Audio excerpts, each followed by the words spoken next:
Hello everyone, this is doctor Sam. अच्छा जी, last lecture में हमने ह्यूमन रिस्पायरेटरी सिस्टम स्टार्ट किया था। नोज़ जो है वो सारी का सारा हमने पढ़ा था। आज हम पढ़ रहे हैं फेरिंग्स। अच्छा जी, देखिए फेरिंग्स हमारे पास it's a common organ of both respiratory and digestive system. ये मैंने आप लोग को पढ़ा दिया था। देखिए जी, ये हमारे पास क्या है, ये हमारे पास फेरिंग्स है। अब ये फेरिंग्स जो है, सबसे पहले इसका शेप पूछा जाता है। तो अगर आप इसके शेप पे गौर करेंगे ना, तो आगे ये इस तरह टेपर है, नीचे आके ये इस तरह वो हो जाता है। So this is like a cone, और इसको आप कह सकते हैं कि it is a cone shape passage way. अच्छा जी, अब जो पैसेज वे है ये अब दो तरफ जाती है। एक तरफ तो ये एसोफेगस की तरफ और एक तरफ ये लेरिंग्स की तरफ। अच्छा जी, सो अगर आपसे कोई भी पूछता है कि फेरिंग्स कहाँ जाता है, तो फेरिंग्स दो तरफ, एक लेरिंग्स और दूसरा एसोफेगस। मैं दोबारा से रिपीट कर रहा हूँ, दिस इज योर फेरिंग्स। अच्छा जी, अब फेरिंग्स जो है ये कहाँ लीड कर रहा है, एक तरफ ये लेरिंग्स की तरफ। सही है, ये बात याद रखें। अच्छा जी, लेरिंग्स और दूसरी तरफ एसोफेगस। जाहिर बात है ये आप लोगों ने याद रखना है, बहुत ही इंपॉर्टेंट है। अच्छा जी, अब ये देखिए फेरिंग्स की इंपॉर्टेंस क्या है। देखिए कभी कभार इस तरह हो जाता है ना कि इंसान नहीं खा सकता, मतलब कुछ भी मसला हो बहुत ज़्यादा बीमारियों की वजह से, और उसका सॉल्विंग सेंट मतलब बहुत अक्सर बंदा जो है इतना बीमार हो जाता है ना, हम कह रहे हैं कि वो खा नहीं सकता।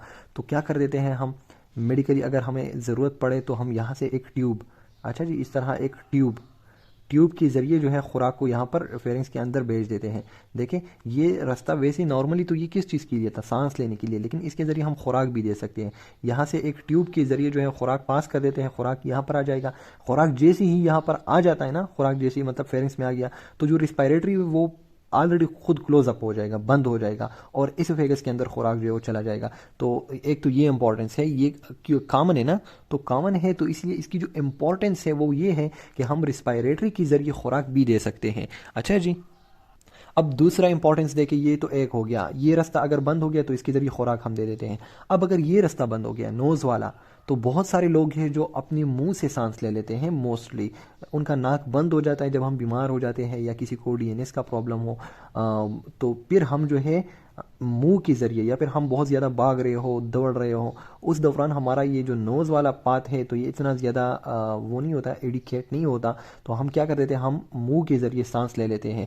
अच्छा जी, फेरिंग्स में आ जाएगा एयर, और एयर फेरिंग्स से फिर आ जाएगा लेरिंग्स, और फिर ट्रेकिया, इस तरह रिस्पायरेटरी सिस्टम। तो ये दोनों पाथ जो है ये अल्टरनेटिव खुद एक दूसरे को यूज़ कर सकते हैं। क्यों? क्योंकि हमारे पास फेरिंग्स जो है this is a common place for both.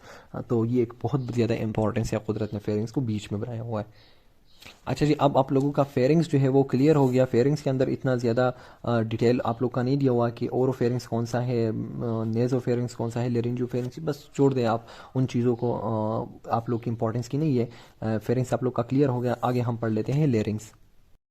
अच्छा जी, अब लेरिंग्स में हमारे पास क्या है, दो चीज़ें हैं, कंपोजिशन है और फंक्शन है। अच्छा जी, अब कंपोजिशन में देखिए कार्टिलेज है, हाइड बोन है, मसल्स है। ये अब मैं आप लोग को एक डायग्राम के जरिए दिखाऊंगा। अब कंपोजिशन पूरी एनाटॉमी, और फंक्शन जो है आप लोग को पता है कि ये एक air canal to the lungs है, नॉट अ बिग डील, और दूसरा ये साउंड बॉक्स है। तो याद रखिए कि लेरिंग्स जो है इट इज़ अ डुअल और फंक्शन ऑर्गन, ये दो काम करता है, साउंड भी प्रोड्यूस करता है, और दूसरा हमारे पास क्या है, ये air canal to the lungs भी है, एयर तक जो है उसको लंग्स की तरफ लेके जाता है एक ट्यूब में। तो अब ये दो फंक्शंस और ये जो कंपोजिशन है ये मैं आप लोग को समझाता हूँ। अच्छा जी, अब इस डायग्राम से मैं आप लोगों को लेरिंग्स समझाऊंगा। देखिए जी, यहाँ से मुंह से सांस लिया या नॉक से सांस लिया, नोज से, और फिर वो आ गया फेरिंग्स पर। फेरिंग्स से अब आगे की तरफ क्या था आप लोगों का, लेरिंग्स। पीछे की तरफ क्या था आप लोग का, एसोफेगस, की मैंने आप लोग को बता दिया था। अब यहाँ से आप लोग अपनी मकसद की चीज़ जो है वो उसी के बाकी डायग्राम को दफा करें। देखें, ये लेरिंग्स की कंपोजिशन हम पढ़ रहे हैं। मैंने आप लोग को क्या बता दिया कि लेरिंग्स जो है वो कार्टिलेजेस से बना हुआ होता है, हाइड बोन से बना हुआ होता है, मसल से बना हुआ होता है, वो मैं आप लोग को दिखाऊंगा। देखिए जी, ये आप लोगों का थायराइड कार्टिलेज है, ये आप लोग को नज़र आ रहा है। ऊपर जो है ये आप लोग का हाइड बोन है। देखिए ये हाइड बोन है, ये आप लोग का थायराइड कार्टिलेज है। ये बीच में जो है कुछ मेम्ब्रेन्स है, और साथ में ये सारे मसल्स हैं।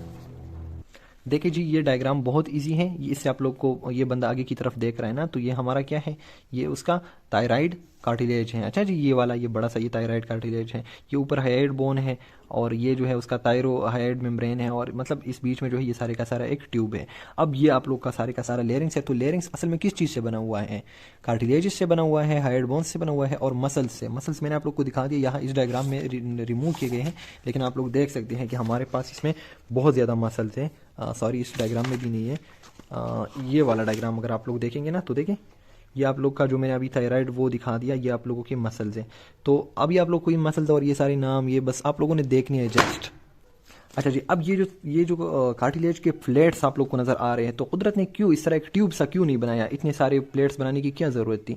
तो देखिए जी, अगर ये प्लेट्स ना होती, मतलब इस तरह एक दो तीन ये सारे बहुत ज़्यादा प्लेट्स ना होते, तो ये कोलेप्स कर जाता। अगर हम रोटेट मतलब नीचे देखते तो ये बंद होने का बहुत ख़तरा था। अब जब इस तरह के प्लेट्स बने हुए ना, देखिए जी इस तरह के प्लेट्स, तो ये अगर हम इस तरह करते हैं किसी भी तरह, तो ये कोलेप्स नहीं होता, बंद नहीं होता।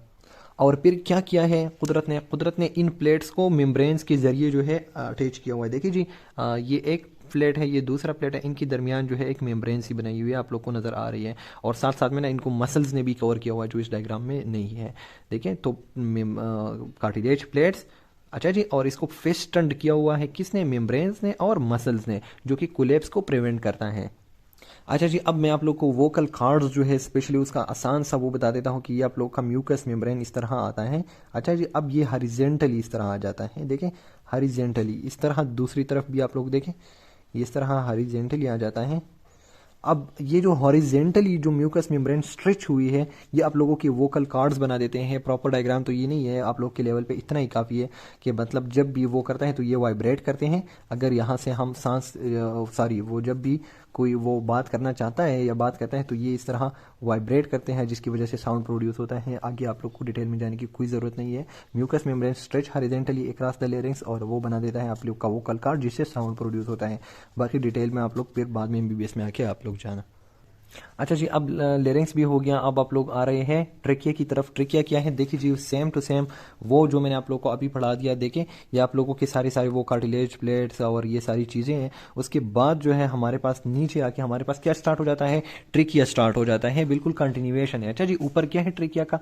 देखिए ट्रिकिया के ऊपर लेरिंग्स था, अब ट्रिकिया है। ट्रिकिया जो है वो दो ब्रोंकस में फिर डिवाइड हो रहा है, ये बात याद रखिए। अच्छा जी, लेरिंग्स डिवाइड नहीं होता, लेरिंग्स ऊपर है, लेरिंग्स के बाद ट्रिकिया स्टार्ट हो जाता है। ट्रिकिया जो है दो ब्रोंकस में डिवाइड हो रहा है।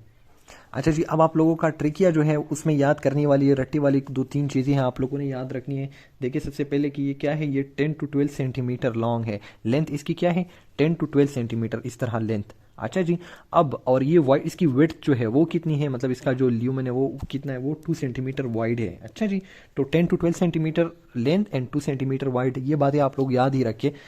इसके अलावा जो है ये 16 to 20 horseshoe shape characteristic ring से बना हुआ है। देखिए जी, इसको हम हार्स शू शेप कहते हैं। देखिए ये इस तरह जो मतलब कंप्लीट रिंग नहीं होता, ये ट्रिकिया इस तरह की रिंग से बनी हुई होती है। देखिए जी इस तरह, लेकिन ये कंप्लीटली क्लोज नहीं होती, इस तरह हाफ रिंग्स होते हैं। देखिए जी हाफ रिंग्स, ये इस तरह की रिंग्स से बनी हुई है कार्टिलेज 16 to 20, और इसकी लेंथ कितनी है? 10 to 12 सेंटीमीटर, ये बात याद रखने वाली है। अच्छा जी, और ये क्या है? ये हमारे पास फुली क्लोज्ड रिंग नहीं है, ये हॉर्स शू शेप है। जिस तरह हॉर्स की जो पाँव होते हैं ना, पाँव जिस तरह उसकी सैंडल वगैरह, तो वो उसी तरह।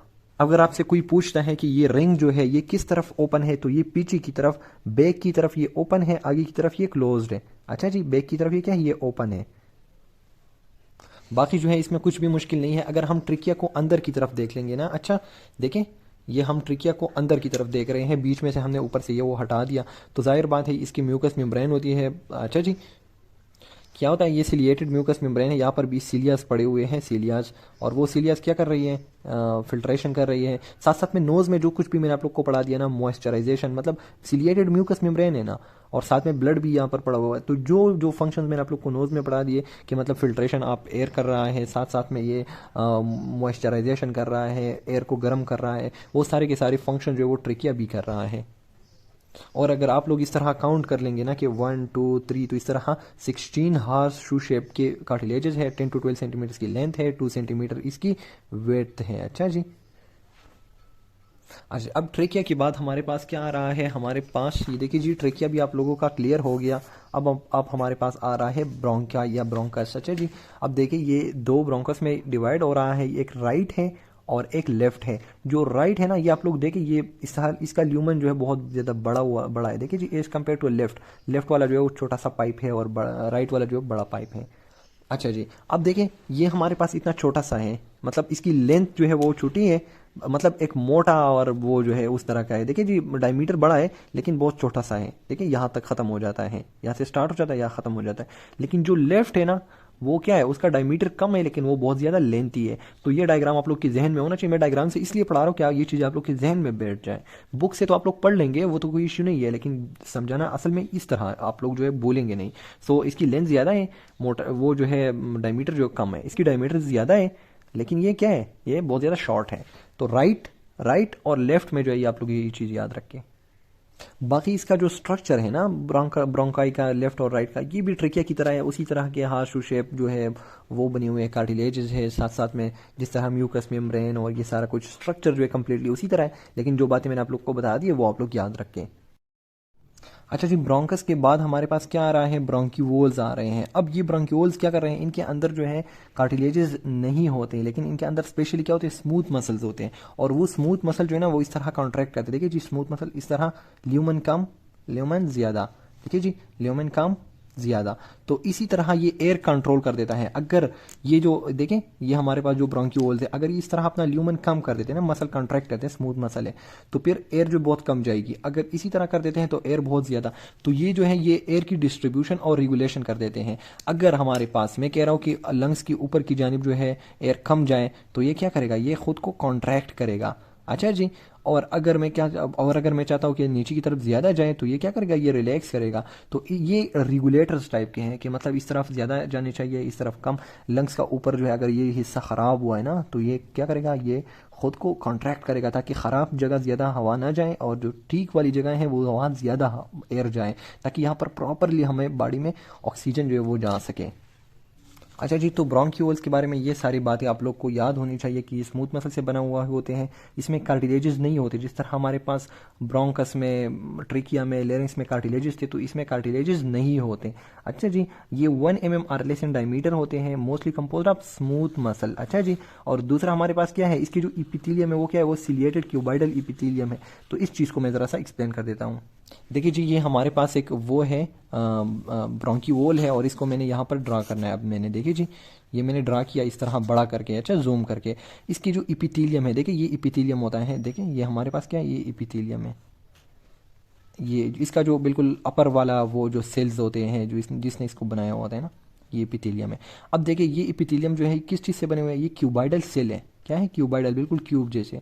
और इसके ऊपर सिलियाज होते हैं, देखिए सिलियाज। तो इसको हम कहते हैं सिलिएटेड क्यूबाइडल इपिथीलियम। ये क्या है, ये हमारे पास क्या है, सिलिएटेड क्यूबाइडल इपिथीलियम। तो ये जो ब्रोंक्यूल्स हैं इसके जो सेल्स होते हैं यहाँ पर देखें, जिसने इसकी दीवारी बनाई हुई होती है, तो ये सिलिएटेड क्यूबाइडल सेल्स से बने हुए हैं, तो सिलिएटेड क्यूबाइडल इपिथीलियम। अच्छा जी, तो ये बात याद रखें, आपसे एमसीक्यू में पूछी जाती है ये बात। देखिए ये सिलिएटेड क्यूबाइडल इपिथीलियम है और इसके ऊपर जो है क्या है, स्मूथ मसल सेल है। देखिए ये रेड कलर का मैं ड्रा कर रहा हूँ, ये क्या है, ये स्मूथ मसल है। तो स्मूथ मसल सेल ने इसको कवर किया हुआ है और जो इपिथीलियम है वो क्या है, वो सिलिएटेड क्यूबाइडल। अच्छा जी, अब हमारे पास जो है, अगर आप लोग देखेंगे ना, ये ब्रोंकस है। ब्रोंकस के बाद हमारे पास क्या आ रहे हैं, ये देखिए जी, ये ब्रोंकस से ब्रोंक्यूल निकल रहे हैं, ब्रोंक्यूल से फिर further division, further and finally हमारे पास टर्शरी जो है टर्मिनल ब्रोंक्यूल्स आ जाते हैं। इसको हम क्या कह रहे हैं, ये हमारे पास क्या है, टर्मिनल ब्रोंक्यूल, जो बिल्कुल लास्ट एंड में होते हैं। और टर्मिनल ब्रोंक्यूल के पास हमारे एल्वियोलाई, देखिए जी, ये एक्चुअली ये टर्मिनल ब्रोंक्यूल है आप लोगों का।